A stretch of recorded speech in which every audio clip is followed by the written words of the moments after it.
अंधी राजकुमारी कहानी की शुरुआत होती है, जहां एक हल्की सी आवाज में कथाकार कालापाथर राज्य का परिचय देता है। यह राज्य भव्य और रहस्यमय है। यहाँ के लोग संध्या की रोशनी में रहते हैं। कथाकार बताता है कि राज्य की राजकुमारी अंधी पैदा हुई थी, लेकिन उसमें ऐसी अद्भुत शक्तियां हैं जो दृष्टि से कहीं अधिक है। महारानी आनंदिका को जन्म देती है। जब यह खबर फैलती है कि राजकुमारी अंधी पैदा हुई है, राज्य में एक उदासी छा जाती है।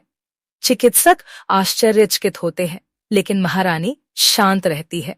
वह अपनी बेटी को देखती है और समझती है कि इसमें कुछ विशेष है। राजा चिंतित होते हैं, लेकिन महारानी उन्हें आश्वस्त करती है। आनंदिका बड़ी होती है और उसे अपनी अंधेपन के कारण कई चुनौतियों का सामना करना पड़ता है। वह अपनी माँ और विशेष गुरु की मदद से महल में फिरने की कला सीखती है। आनंदिका यह महसूस करती है कि वह दूसरों की तरह नहीं देख सकती, लेकिन उसकी अन्य इंद्रियां उसे असाधारण क्षमताएं प्रदान करती है।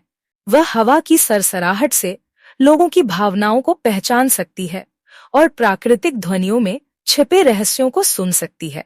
एक दिन राजसी भविष्यवक्ता एक पुरानी भविष्यवाणी सुनाता है, जिसमें कहा गया है कि एक अंधी राजकुमारी राज्य को एक बड़ी आपदा से बचाएगी।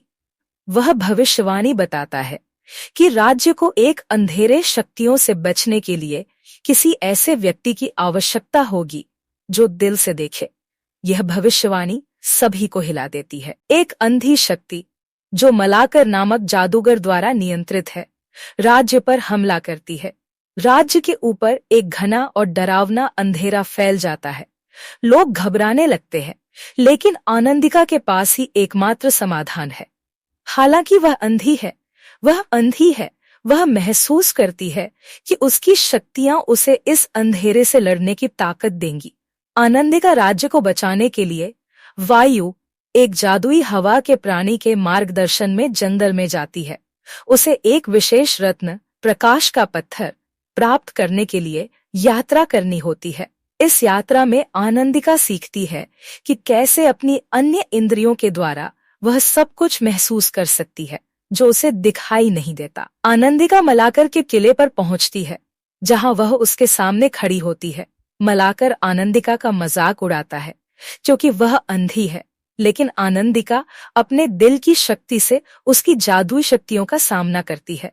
वह मलाकर को अपनी अदृश्य शक्ति से हराती है और राज्य को बचाती है। मलाकर की हार के बाद राज्य फिर से उज्जवल हो जाता है। लोग आनंदिका की बहादुरी को सलाम करते हैं और उसे एक नई दृष्टि से देखते हैं।